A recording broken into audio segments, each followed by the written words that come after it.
Alam niyo ba kung ano ang pakiramdam na panoorin ang isang taong kinamumuhian mo na inaangkin ang pangarap mo sa harap ng daan-daang tao? Habang lahat sila ay pumapalakpak at ikaw ay nakangiti lang. Yan mismo ang nangyayari sa akin ngayon. Nakatayo sa entablado si Sir Marco, ang manager ko, naliligo sa liwanag at hawak ang tropeo para sa Innovator of the Year. Ang ngiti niya, parang hindi na maalis sa kanyang mukha. Ang proyektong ipinagmamalaki niya. Ang proyektong babago raw sa landas ng kumpanya. Akin yon. Bawat linya ng code, bawat ideya, bawat puyat at pagod sa akin. Ang katabi ko, tinusok ang tagiliran ko. Lara, umiti ka naman dyan. Dapat proud ka kay Sir. Pilit akong umiti ng mas matamis. Siyempre naman. Sobrang proud ako. Pero sa loob-loob ko, isang bagyo ang nagwawala. Umiti ka lang, Sir Marco. Ipagpatuloy mo lang ang kasinungalingan mo. Dahil ang entabladong kinatatayuan mo ngayon, hindi mo alam ako ang nagtayo niyan. At ako rin ang magpapabagsak sa iyo mula dyan.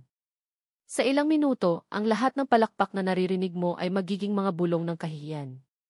Ako si Lara De Leon, 26 na taong gulang.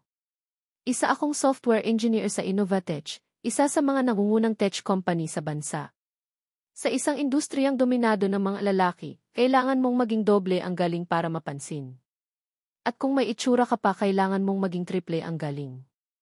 Madalas, yun ang sumpa ko. Biniyayaan ako ng itsura na madalas pagkamalang pang showbiz, kaya naman sa mga meeting, madalas ang tingin sa akin ay parang isang magandang palamuti lang sa kwarto. Naalala ko pa noong bago ako, nagpresenta ako ng isang ideya. Ang sabi ng isang senior manager, "That's cute idea, miss." Cute. Hindi brilliant, hindi innovative.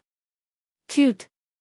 Simula noon, ipinangako ko sa sarili ko na ang trabaho ko, ang gawa ko, ang magsasalita para sa akin.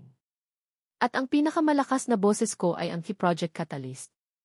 Ito ang aking obra maestra. Isang logistics optimization system na binuo ko pa mula noong college ako. Ang puso nito ay isang algorithm na walang sinuman sa mundo ang nakakaalam kung paano gumagana maliban sa akin. Ito ang pangarap ko. Ang magpapatunay na higit pa ako sa isang magandang mukha. Sa opisina, ang team ko ay maayos naman. May samahan kami. Pero ang anay sa aming grupo ay ang aming manager, si Sir Marco Reyes. Magaling siyang magsalita, magaling mambola, at eksperto sa pag-angkin ng hindi sa kanya. Para siyang isang eleganteng buwitre, laging nag-aabang kung sino ang pwede niyang dagitin. Marami na siyang nabiktima, pero sa akin, iba ang diskarte niya. Masyado siyang mabait. Masyado siyang charming. At doon ako nagsimulang kabahan. Nagsimula ang lahat isang hapon. Busy ako sa pag-aayos ng code ng Catalyst nang maramdaman kong may anino sa likuran ko. Lara, mukhang maseryoso ka pa dyan kaysa sa trabaho mo. Sabi ni Sir Marco, ang boses niya ay maihalong pagbibiro pero ang mga mata niya ay matalas na nakatitig sa monitor ko. Ay, sir. Ginulat niyo naman po ako. Personal project lang po. Konsepto lang. Pilit kong minaliit. Pero hindi siya natinag. Kumuha siya ng silya at umupo sa tabi ko. Ang pabango niya, masyadong matapang. Huwag kang maging mahiyain. Ipakita mo sa akin. Walang magawa, ipinakita ko sa kanya ang pangkalahatang ideya. Sa bawat paliwanag ko, nakikita ko ang pagkislap ng mga mata niya. Hindi ito kislap ng paghanga, ito ay kislap ng kasakiman. Para siyang isang minero na nakakita ng isang malaking ugat ng ginto. Grabe, Lara. Napakagaling nito, sabi niya, at ang tono niya ay parang nadiskubre niya ako. Alam mo, kailangan natin itong e-develop. Sa ilalim ng mentorship ko, malayo ang mararating nito. Malayo ang mararating natin. Simula noon, naging impyerno ang buhay ko. Araw-araw, ipapatawag niya ako sa opisina niya para sa T-Progress Report.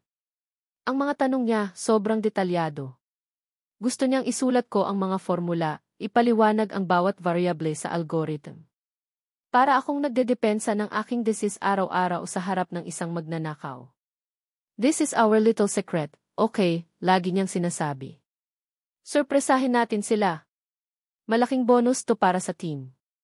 Pero alam ko, kapag sinabi niyang team, ang ibig niyang sabihin ay siya.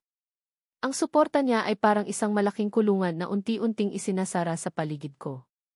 Lumipas ang mga linggo at mas lumala ang lahat. Para akong nasa isang chess game kung saan ako lang ang hindi nakakaalam na nagsimula na pala ang laro. Binaha ako ni Sir Marco ng mga walang katuturang gawain. Pag-aayos ng bodega ng mga lumang dokumento, pag-transcribe ng mga meeting na nangyari 5 taon na ang nakalipas. Mga trabahong pambura ng kaluluwa. Ito ang estratehiya niya, ilunod ako sa pagod para wala akong lakas para sa catalyst. Isang araw, sa isang mahalagang meeting kasama ang ibang department heads, ipinresenta niya ang ilang preliminary data analysis na ginawa ko para sa catalyst. Hindi man lang niya ako binigyan ng credit. Ang mas masakit pa, pagkatapos ng meeting, dumaan siya sa cubicle ko. Good job on that data, Lara, sabi niya sabay tapik sa balikat ko. See, your work is already contributing to my strategic reports. Ang yabang sa boses niya ay hindi maitago. Ang kaibigan ko sa team, si Ana, ang lumapit sa akin.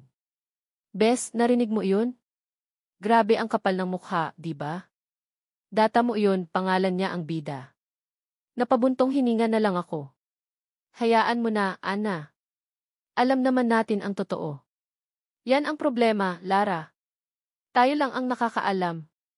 Gumawa ka ng paraan, bulong niya sa akin, puno ng pag-aalala. Sinubukan kong mag-ingat. Itinago ko ang mga pinaka-importante kong notes. Pero tuso si Sir Marco. Lara, pahiram muna ng external drive mo, ha? Ay check ko lang kung compatible sa system natin ang mga files mo. Just being proactive. Paano ako tatanggi? Siya ang boss ko. Aabuti ng ilang araw bago niya ibalik. At sa bawat pagbalik, may pakiramdam akong may kulang. Na para bang ang bawat piraso ng utak ko ay unti-unti niyang kinokopya at nililipat sa utak niya. Ang pakiramdam na iyon ay parang dahan-dahang pagkalason. Araw-araw, mas nanghihina ako. Araw-araw, mas lumalakas siya. At dumating na ang anunsyo. Isang company-wide call para sa mga game-changing project proposals. Ito na ang pagkakataon ko. Ang pagkakataon para maagaw muli ang proyekto ko mula sa kanya. Nagkanda ko ba ako sa pagtatrabaho? Halos sa opisina na ako tumira. Pinaganda ko ang bawat detalye ng proposal ng Project Catalyst. Ito ang magiging sandata ko. Ito ang magiging patunay ko. 1 linggo bago ang deadline. Handa na ang lahat. 1 click na lang at maisasubmit ko na.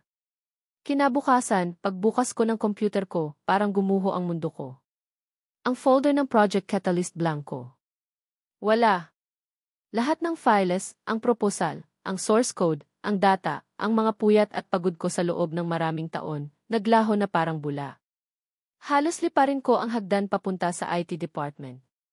Nanginginig, umiiyak.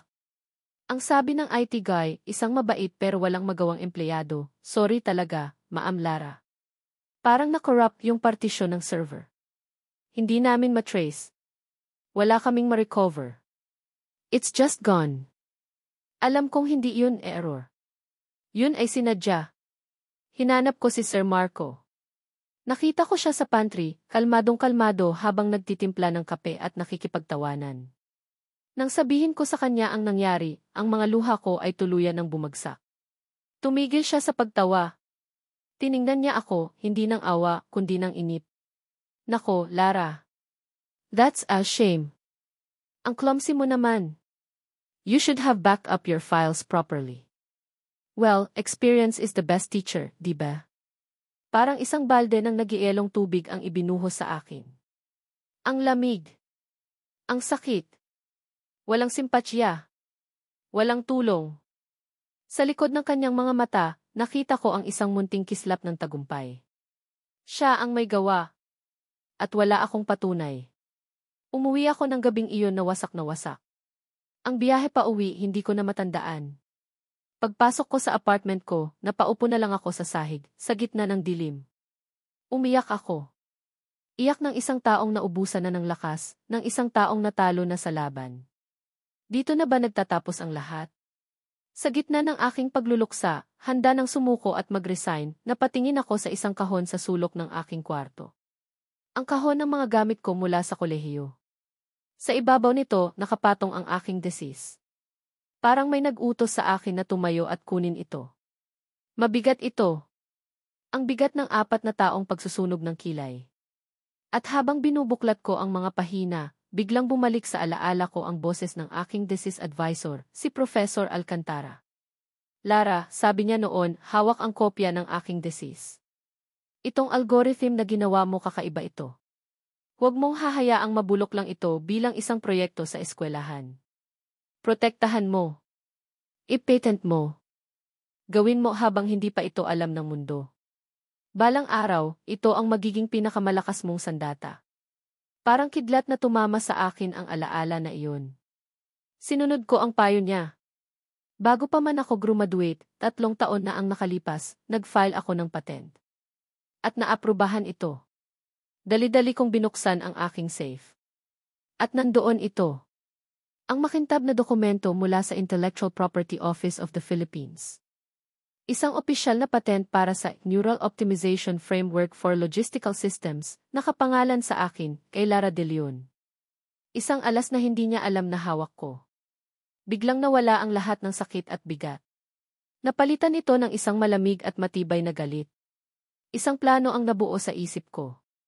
Hindi. Hindi ako aatras. Hindi ko siya hahayaang manalo. Hahayaan ko siyang isabit ang gintong medalya sa kanyang leg. Hahayaan ko siyang ipagsigawan sa buong mundo na siya ang hari. At kapag nasa tuktok na siya ng kanyang tagumpay, doon ko hihilahin ang lubid na matagal nang nakasabit sa kanyang leg. Kinuha ko ang telepono at tinawagan ang isang abogado. Hello. Mayroon akong isang kaso ng intellectual property theft. Pero huwag muna nating ipapaalam sa suspect. Hayaan muna natin siyang magpakasaya. Araw ng final presentation. Araw ng paghukom. Ang boardroom parang isang arena. Nandoon ang CEO, ang board of directors, at ang pinakaimportante sa lahat, ang mga German investors. Ang hangin ay puno ng tensyon at excitement. At sa gitna ng lahat, si Sir Marco. Ang kanyang mamahaling sweet, ang kanyang kumpiyansang ngiti.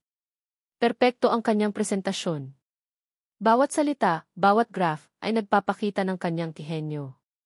Habang nagsasalita siya tungkol sa Key Project Apex, parang musika sa pandinig ng mga nakikinig. Ako, kasama ang abogado ko at ang head ng HR, ay tahimik na naghihintay sa labas, nanonood sa isang monitor. Sa wakas, natapos na siya. Palakpakan. Tumayo ang CEO, si Mr. Velasco.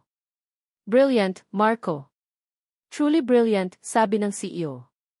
Bago tayo magpatuloy, para lang sa kapakanan ng ating mga kasamang investor at sa ating legal records, kumpirmahin mo lang.